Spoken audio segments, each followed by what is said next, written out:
Hello, everybody. This is Scooby. And that means I'm Steven, and you're here for another episode of The Feedback, where us two gentlemen like to get together and share music that one of us may have never heard before with you, discuss that song, how it makes us feel or what we thought about it, and anything else along the way. Today, for my beverages, I've brought myself some Mountain Dew Baja Blast Tropical Lime, Oh man, I still my haven't nice tried that bottle yet. of water. You haven't tried it yet? No. You need to for sure. And for funsies, I brought myself a juicier bomb from Sloop. So I'm going to crack that open, and then you can tell us what you brought today, both as beverages and song. I would first like to say that I did try I think they call it the Midnight Baja Blast, the purple Baja Blast at Taco Bell. It's quite good. Good. Isn't that the blackberry one, I think? Or is that something different? I think that's something different. They've got so many varieties now. I tried the peaches It's and insane. cream one from KFC. I did not like that one. Peaches and cream Baja Blast No, or peaches and cream soda? Peaches and cream Mountain Dew. Ew, whoa, what? Yeah. Apparently there's a honeydew flavored one, but Haven't seen that it's either. only at Maverick gas stations, which I don't think we have on the East Coast. So that's a shame. Gotcha. Welcome to the Mountain Dew podcast. Anyways, The Dewcast. beverages. I have a Glacier Freeze Gatorade Zero because Nice. I enjoy Gatorade, but I don't enjoy all the sugar that Gatorade has, or my kidneys don't. So I'm acclimating myself to the sugar-free version. It's really not that bad. And then water. Some of that clear. Sipping on that moist. High quality H2O. Yeah. There's no real nicknames for water, but that's what I got. Now, for music, I have brought what appears to have become a divisive band, which I don't see why. I think it's just because they've gotten really popular. I have a song by Sleep Token, and Interesting. I like Sleep Token quite a bit, and I have no problem saying it. I think there's a big thing with gatekeeping out there in music in general, but especially metal. So there is a lot of discussion on whether or not Sleep Token is metal. And man, let me ask first, have you listened to Sleep Token like at all? Have you heard stuff by them? I haven't. No, I haven't. I'm actually curious to because they're on my list of things to listen to. Okay. And I have not. Any exposure that I do have to them might be in the background on like a meme of something like that. Okay. But I haven't any express knowledge of any exposure to the band. Okay. Well, Sleep Token are a English or British, I'll just go with English band. They formed back in the early 2010s. I'm not quite sure of the exact year, but their first EP was released in 2016. They just released an album this year called Even in Arcadia. And the song that I have chosen is from the previous album, which is called Take Me Back to Eden. Now, that is kind of when they blew up. They were kind of getting pretty popular with the album before it, which was called Sundowning, I believe. And if there are any mega fans of Sleep Token out there, I'm just a fan. I'm not a mega fan, so if I get anything wrong, take it with a grain of salt. So if I get like timing or album names, things like that wrong, etc. But they are actually a concept band. You know, I love my concepts. You do have an affinity for I them. really do. You know, it's nothing crazy in depth. It's they worship an ancient deity called Sleep, who speaks through Vessel, who is the lead singer of the band. And the rest of the band members, they're all anonymous, or they prefer to remain anonymous. I know people out there have figured out who they are, but I don't care. They want their privacy. They're doing this for a reason.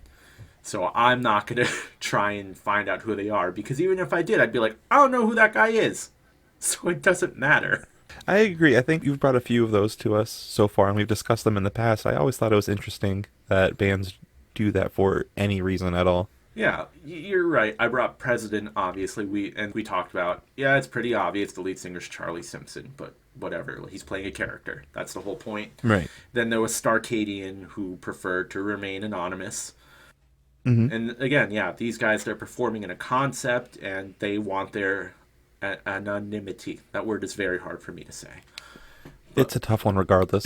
Yeah, so genre-wise, I call them like rock metal fusion because they do really have so many different elements to their music. A lot of it does carry heavier elements, but a big complaint that people who are very into metal say they're not metal enough. Those small metal sections don't make them a metal band, and I agree with that, but not in a disparaging way like the way they're saying it. There's a lot of pop elements, there's hip hop, there's soul. They just wrap a ton of genres up in a very good way, I think. Interesting. I'm here for this. I'm curious where this is going to go. Yeah, so the band members are Vessel on vocals and keyboard, 2 on drums, 3 on bass, and 4 on guitar. They also have a group of backing vocalists who call themselves Aspera. And the song I have chosen is called Euclid, Euclid, which I used to think was pronounced Euclid, but then I looked it up before we started today to find out the correct pronunciation. I've been pronouncing it wrong for a very long time. But that's I'll forgive you for that. It's the last track from Take Me Back to Eden, and it actually does contain motifs and throwbacks to tracks from this album and from earlier albums. I don't know all of them, but there are some that I will be able to call out and make note of. And okay, I think that's all I really have to say about it before we listen to it. Is it too early for me to ask and tell me if you're gonna tell me to wait before you tell me for sure? Like we can discuss it post track, but is it safe to say it's like a heavier pop punk? No. No? Okay. It's not. No, it's definitely more rock, if we're going to, like, say, genre-wise. Rock and metal. This particular song doesn't really contain the trap or hip-hop elements that I've talked about. That comes in other tracks. But this is one of my favorite songs by them, so that's why I chose it. That's all. Awesome. Cool. I'm here for that. All right. So, if you are prepared, I am prepared. Okay. All right. This is Euclid by Sleep Token.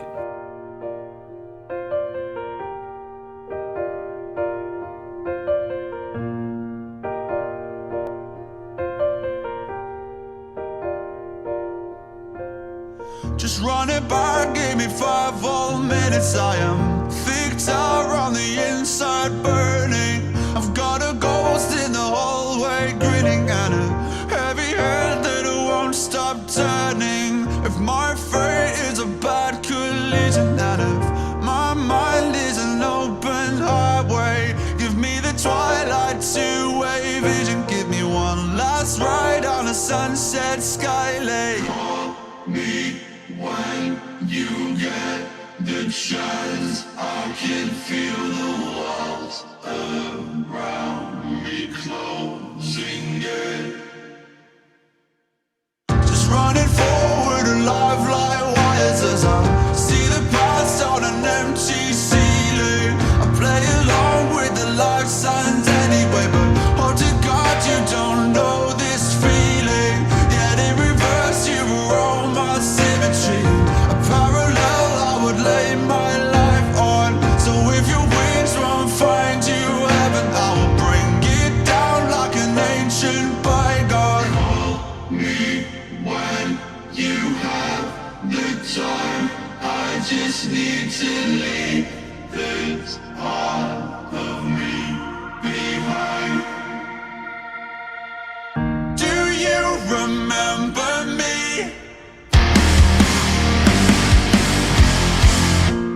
When the rain gathers, and do you still believe that nothing else matters?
Before you gather your thoughts, I want to shout out some of the references in the song, which you probably won't get since you haven't really listened to Sleep Token very much, but there's quite a couple in there that are fairly on the nose. That entire ending section where it switches back to the piano and it begins with the whites of your eyes is a line for line mirror of the song This Night Does Not Belong to God, which is the very first track from their 2019 album Sundowning.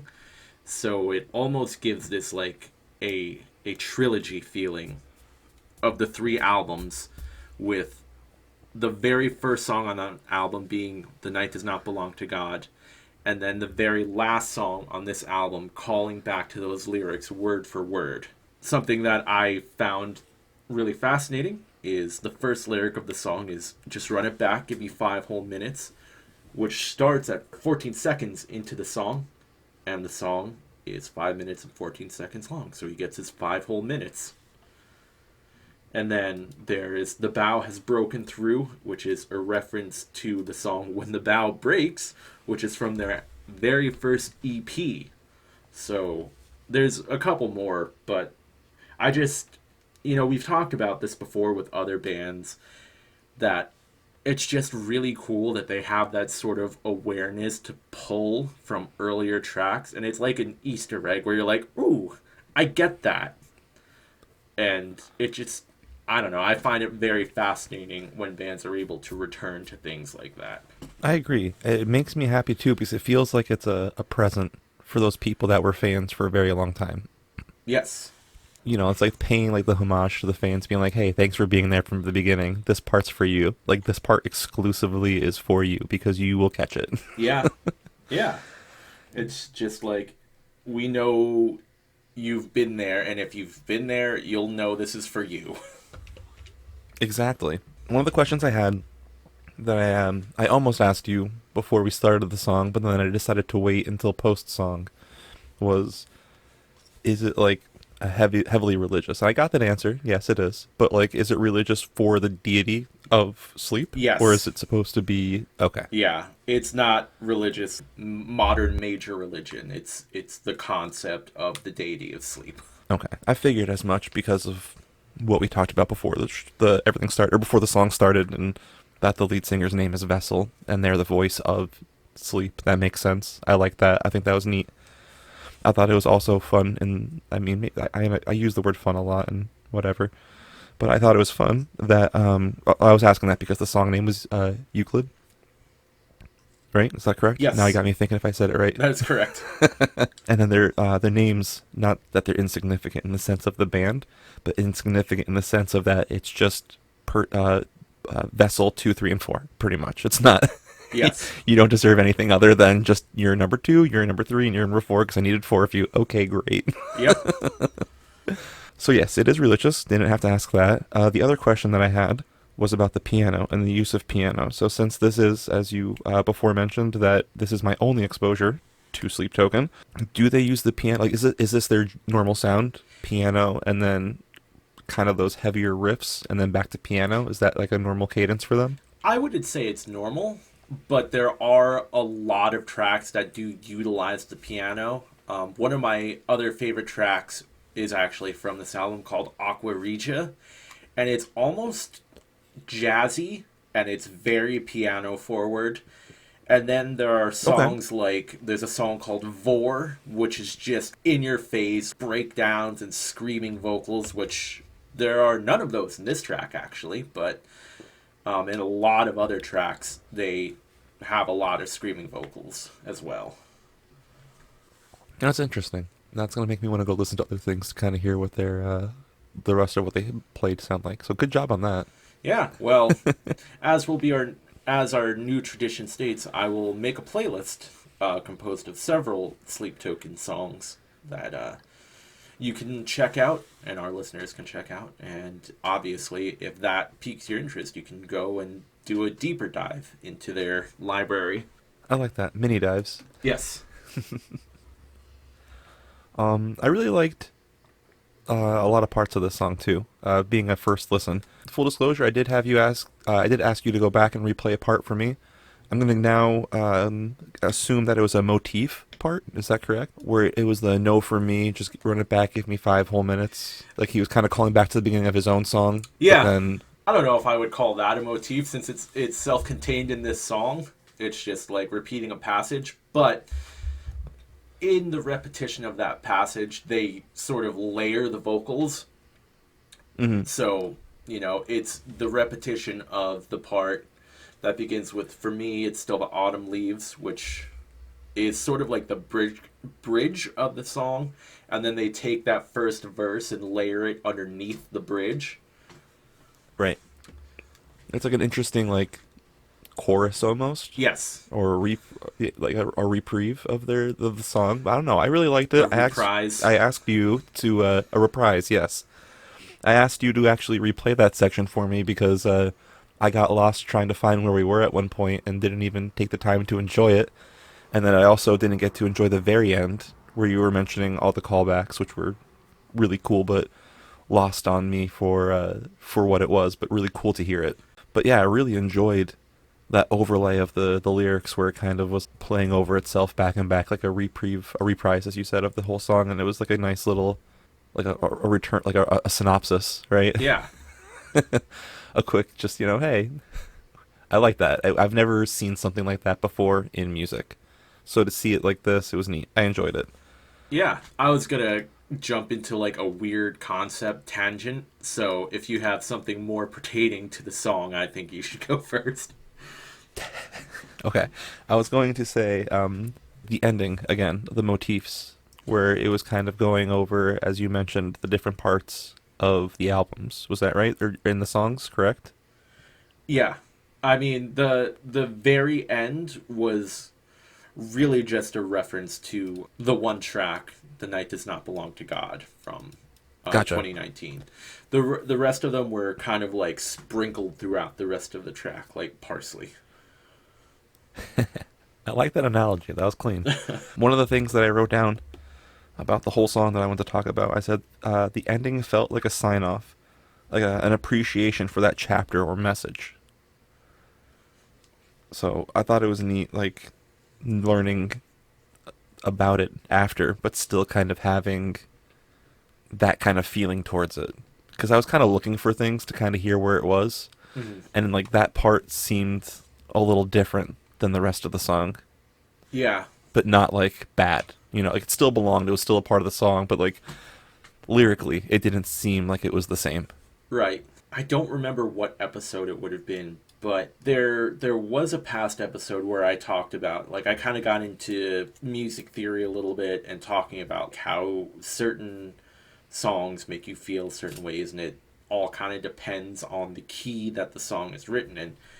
And I believe I actually called this song out specifically, being like, this song is written in, I believe, B flat major, which is not a very common key to write a track in, but I think especially in the bridge of the song, when it hits that part of the first line that I think of is, "Do you remember me?"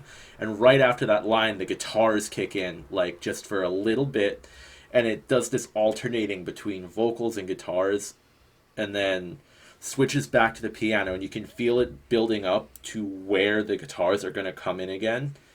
And that entire passage to me it just feels extremely optimistic is the word that I like to use for it. Optimistic, hopeful, which is just a synonym for optimistic, but just the way it's written and the way it just kind of builds up to that, and then the guitars come in, and it's just almost, I think if I were to see this live, I would call it probably a transcendent experience. Just recorded, it gives me that feeling of pressure in my chest, like, this is so well written, and they have conveyed the feeling so perfectly between the music and the vocals and the lyrics that it's just chef's kiss.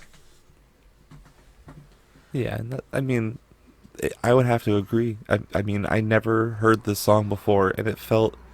So I wanted to actually first say, was it perchance the Anamanaguchi episode where you talked about that? It may have been. Because coincidentally enough, this song had like a I just beat the game credit roll music. I can Where see that, yeah.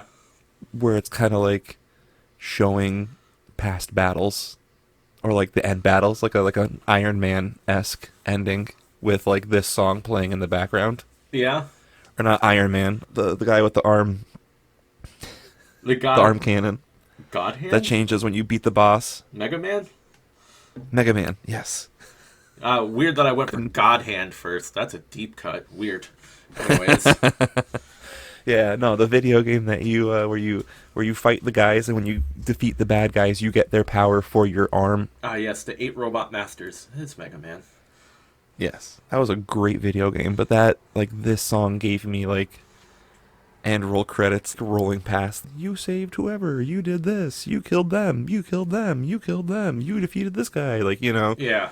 It really does have a sense of finality to it, but again, not in like a bad way. It's like a happy ending type of finality. Like, you did great. Mm-hmm. Yeah, and like at the very end of the song, the protagonist pops up again, and it'll be like, "See you again," and like blink, blink, blink, question mark, and then just cuts to black. Insert coin to play again. Man, I miss arcades. They still have arcade bars; those exist. Those do exist. They're pretty cool. I don't drink though. They have NA. So I just have to go and play video games and eat possibly shitty They food. have NA. Yeah. You can drink NA if you're interested. Yeah. I'm sure they have mocktails. Yeah. Probably. That's something I should try and check out. Yeah, it wouldn't be a bad time, I don't think. Especially if they offer mocktails. Yeah. I'm all for a good mocktail or NA. Dude, yeah, give me a pina colada without any alcohol in it. Those are delicious. Right, don't make me say it's a virgin pina colada. No. So, I'm going to branch off into my weird tangent that I was thinking about now. Roll it for it. So, my favorite author right now is, his name is Brandon Sanderson, and he writes primarily fantasy novels.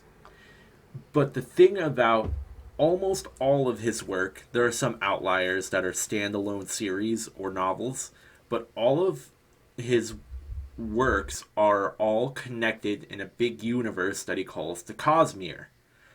And they're taking place on different worlds and different time periods, and yet characters from other series will show up in other series, and it's like, where did, like, you're not in the, like, you don't even go here, man. Like, where did you come from? And as he progresses and keeps writing more books, it starts to make sense. But if you jump in and you read what's the main series, quote unquote, called the Stormlight Archive, there are a lot of things that you'll miss. But if you go back and read the other series that surround it, and then also go back and read it again, you'll have so much more context, and you'll be like, oh, I didn't know that's where that character was from. Or you'll catch an event that happened that you didn't know was going to be huge later on. And that's kind of how I feel about when bands return to a motif or a callback or something like that, where it's like, for you especially, having not listened to this would be like me coming to you and saying, dude, you have to read this book, it's so good. And you read it and you're like, yeah, it was cool, but there's a lot I didn't understand. And then I go, okay, cool, well now read this, and this, and go back and read that book. And you'll be like, oh, okay. And that's kind of what I'm doing to you with this song. I'm being like, this song is super cool, but there's so many throwbacks to other songs that you need to go back and listen to them, and then come back and listen to this song again with a more informed and educated experience, and you'll be like, it's 100 times better now. This is sounding a lot like a choose your own adventure book, and I'm here for this. I'm here for this game. I will play this game. I loved those books, but I was also the kid that would hold my thumb in the choice. So, like, if I flipped to the thing and it was, like, the end, I'd be like, nope, I didn't choose that. And I'd go back and be like, take the other choice. There was a Family Guy skit that was literally that, where Peter was reading like a choose your own adventure book, and he was like, I think he was like a knight in a castle, and he's like, I fight the dragon, and he goes, you're dead. Nope, I didn't take my thumb off the page. That means I didn't choose it yet. It's okay, I didn't choose it yet. Yeah. And then he's like, turn down the corridor. I turned down the corridor. That's exactly, reminiscent of my playthrough on those books as well. Yeah. I didn't want to die yet. No. I don't want to read the whole book over just to choose the different path. I'd still do everything the same, but not die. Yeah, exactly. Those were fun books, though. I agree. I liked them. They were fun, and I actually like the way that you brought that story into this, because I'm curious about that book, and I might actually to ask you to suggest me a title, and I'll give it a shot to try to read it for the same exact reasons. But I definitely want to hear the playlist that you make for this. No ifs, ands, or buts about it. Part of me is like, should I just choose the songs that are referenced in this song and then have this song at the end so people can listen to it and be like, oh, now I get that reference. Or that might be a good way to go about it. I like that idea a lot. Yeah. Kind of play through as you just said, and then when you get to the end, you get rewarded with the synopsis and what the song actually sounds like, and be like, ah, shit, that was great. Yeah, part of me is also thinking like, this might be the first, and not that we've been doing this for super long yet, but this might be the first playlist I have that only has songs by the chosen artist instead of similar artists. But I don't know. That's right. Full disclosure, I'm gonna do that with Lola as well. So. Oh, okay. Yeah, I forgot to gush beforehand, but I definitely am gushing. All right. I know we called out that we might go ahead and give her a listen between now and our next recording. But yeah, I listened to Lola Young. I went through everything that was out so far, and yeah, I'm a fan. Nice. I'll be excited to see that playlist then. Yeah, and it will be all Lola Young for sure. And I'm actually very excited because the new album comes out very, very soon. Yeah? All right, so I won't feel super bad about doing that then. No, don't. Because I'll actually be the first one to do it, but you're the first one that said you were going to do it out loud, so boom. Time is a flat circle. Just like the Earth. Yes. This is my favorite Sleep Token album. The one that came out this year was kind of divisive because I don't think it had less heaviness to it as a whole, but I feel like it was spaced out more. You have a song like this here where it's piano ballad and then chunky guitars, and I wouldn't say it was super heavy because it had such an optimistic feeling to it. Even in Arcadia, there are some tracks that people were like, oh, it sounds like Imagine Dragons. And I'm like, well, is that bad?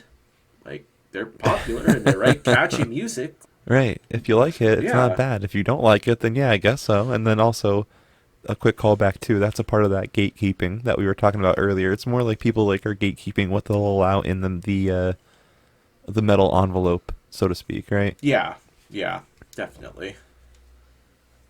Yeah, I agree with that statement from before. Just wanted to, give you your props for it. Yeah. And that's a thought. I had another question. Yeah. Go ahead. Don't worry, I got it. One thing I wrote down, and I forgot to call out earlier, but I went through my notes and checked off what I did and didn't say, because I'm a good boy and I take notes sometimes. Yeah. Yay! I wrote that the vocals sound auto-tuned, not just like some parts, all parts. Is that true on everything? And is that because of the Vessel title? And is it not auto-tune? Is it that thing where you're playing the instrument and the tube is down your throat? The talk box or the vocoder? Yes. I do believe it's vocoded. I don't think there is auto-tune. There possibly could be, but I mean, that's another element that I've been seeing with these like masked bands. Like, that has been a big complaint about President, is that everyone is like, the vocals are so filtered. And I mean, yes, they are, but only in the recordings, too. Like, live, it's just straight up his voice. Same here with Vessel. There are filters on the vocals in a lot of the tracks. I wouldn't say all of them. But live, he He just does it straight up without a problem. So I think it's more just using the voice as an instrument, because like people don't complain when there's 8 billion guitar effects on something. If someone runs a saxophone through a wah pedal, everyone's like, that's so fucking cool. Or maybe that's just me, which I have seen before, and that was my exact reaction. But yeah, I really think it's just because it's recorded, they can take that sort of artistic license and be like, this is how I want it to sound, and I can do that. Gotcha. Whereas live, you can't really do that. So to me, it's like, as long as you can pull off the vocals live, I don't care. Do what you want, on the recording. Mm-hmm. I wonder if that's something they would ever consider or haven't thought of, or maybe that's something that, like, I don't know how far down that tube has to go in your throat, or if there's other ways to achieve that without that instrument. It doesn't go down your throat. It goes into, like, the back of your mouth. Oh, okay. You know how, like, when you go to the dentist and they put that stupid tray in for the x-rays? It's kind of like that, except it's a soft, squishy tube. Gotcha. Yeah, I had no idea how it worked, clearly, as I have numerous times said it goes as a tube down your throat, not a thing that just sits there. But anyway, yeah, I don't know what other implements there are that you can use to do that other than that one, because I who was that person? Do you know what I'm talking about? The song? Oh, Peter Frampton. Yes, yeah. Thank you. As I've said before, I am terrible with remembering names of musicians. I've never asked. I'd always just listen and appreciate and forget to ask, because I'd think, that was a good song, I'll hear it again, because 90% of the time I was listening to songs on the radio. Yeah, that was stupid of me. Anyway. But yeah, I mean, Peter Frampton was a big user of it. I know it's a thing that Daft Punk used a lot. Yeah. One of my favorite bands, Tupperware Remix Party, like, that's all the dude uses. He just has a talk box in all the time. So, yeah. That's awesome. Also, we've mentioned it before, the lyric page that we share with each other.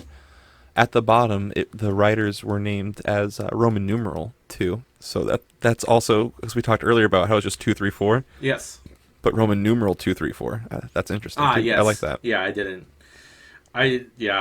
say that. I didn't really think that, if you were picturing it in your head, you were probably just picturing the not Roman numeral. The regular numeral, whatever they're called. Yeah, I can't remember what they are called now. Our math teachers are very angry at us wherever they are. Yeah. From 3rd grade. They're like, I taught you what that word was. Isn't it counting numbers? Is that the term? Sure, man. I have no idea. But, click, click, clickety, click, click. Yeah. Also, I do want to point out, and this song wasn't a great example of it, but 2 is an amazing drummer. Like, amazing. There are a couple tracks where I'm like, what? How do you do that? How do? I put him up in my tier list of drummers with Mario from Gojira and Brandaler from Mastodon. He's just like mind-blowing. There are a couple songs. The one that comes to mind is kind of ballady. It's called Damocles, and it's from their latest album. He just goes off at the end of the song, and it's not a heavy song, but he just pulls out these insane drum fills, and I'm like, I wouldn't have thought that this would fit here, but it's amazing. That's awesome. I am very interested in also hearing those songs. So see, now you're gonna have a problem when you make the playlist. You're gonna have to make like a 2-part playlist.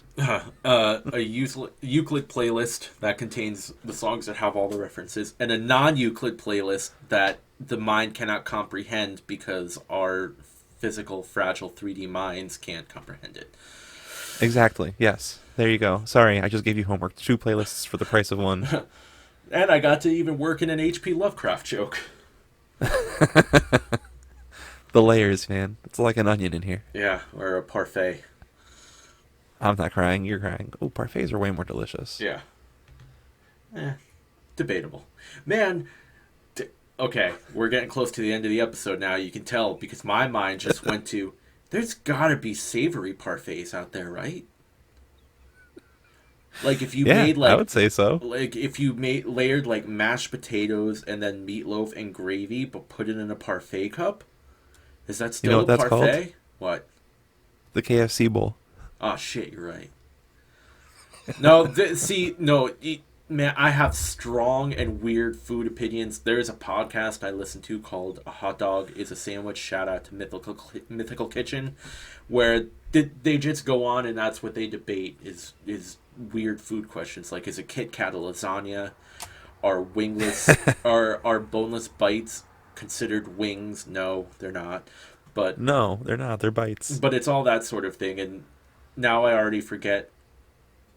Oh, savory parfaits, famous bowls. Okay. I guess. I don't know. I don't know.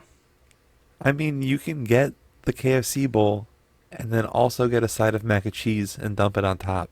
Yeah. I just don't think KFC is very good, though. So. Oof. Shots are fired today. Shooting from the hip. They are not my chicken chain of choice. I'm not saying they're the best, but those KFC, like, I don't think KFC is the best, as I'm saying, as a whole. I think they're good, but I love those famous bowls. You can't fight me on that one. I don't know. The last one I got, I was pretty disappointed in, but I'm sorry to hear that. I'm sorry you were disappointed and let down by KFC. KFC, do better. yeah, not a sponsor.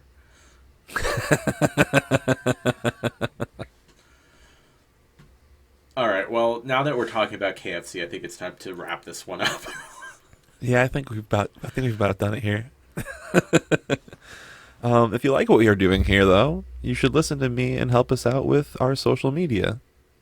That's right, because important, long-winded information and ADHD don't mix. But I hope if you've made it to this point, you like what Scoops and I are doing, and hopefully you like it so much you want to shout it from the top of a mountain. But it would be a whole lot more helpful if you told your friends about us instead. Word of mouth or listening with someone is our favorite, but social media is also great, and you can interact with us there too. So please come by our Instagram, Blue Sky, or Facebook, where you can find us as The Feedback, or on Twitter, formerly known as Twitter /X, at @thefeedback_PC to see what's coming next, suggest a song, talk about our latest episode, or just talk about anything. And now that you've done all the social media stuff, just because you love us and you want to see us grow and prosper as a brand, I'll just... So we can do things like video game podcasts. Oh, man. Yeah, that too. Just let us build our empire. And allow me to thank the artist who composed our intro and outro music. The artist is Exile, and the song is Egg. Through his good graces, we are allowed to use his music as long as we give him a shout out, which has been completed now. I forgot once, it's not going to happen again. And I will also say, as is our new tradition, stay tuned for the playlists that go along with our episodes now. That's a fun, I think we've only done like 2 each so far, but I think it's a fun little exercise to be like, especially if it's an artist that we don't know or an artist that is kind of an outlier for us, it's a little more difficult to find stuff to put on there by different artists because you're like, what's similar to this? Yeah, or even like what makes us think of this to go back to it. Yes. I know that I had a little difficulty with the steam-powered giraffe one, which I didn't send to you yet, so I'm going to do that after we wrap this up. I was actually going to ask you about that, so good call. Yeah, it's a good way for us to also broaden our musical taste, which is what this is all about, man. Exactly, we're doing homework for ourselves and for you to make ourselves better. Because we want to. Exactly, we do this because we like it. If we didn't like it, we wouldn't be here. We've already fully, told each other that and signed, a contract verbally that that's how it works. Exactly. If one of us is going to be like, I'm not feeling it anymore, we'll be like, all right, cool. It was fun. Yeah, no hard feelings. Exactly. Yeah. No hard feelings. That shit happens. That's life, man. Yep. You do things because you enjoy them. Once it becomes to feel like a chore, what the hell? That's why bands break up and take hiatuses. Exactly. I mean, that just means we can come back together and say we got the band back together. So maybe we'll have to just do a fake breakup. Do a fake break, yeah. we'll do a Blink-182 breakup. Oh, Boxcar Racer. yeah. We'll just bring in. We We both start separate podcasts with a different person, and then we just bring it all together and become a 4-person podcast doing the same thing. No, I was gonna say we should get a third person for the video game podcast, and we each do a podcast separately with that person. Ooh.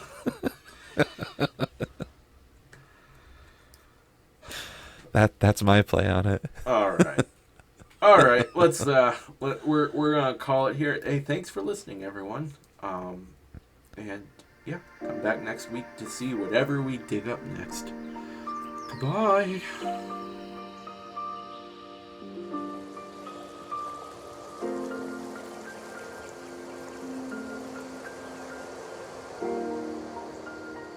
Yeah, I figured we can start recording before I started talking about it because maybe we can get a sponsor if it's in the B-roll. But yeah, I love my iWatch. It's great. It lets me know what's going on with just enough notifications, and then especially for driving. I gotta tell you, driving, it is the most amazing thing in the world because it'll vibrate and alert me when my turn is coming up or my exit's coming up. Yeah, so that's nice. That's definitely handy.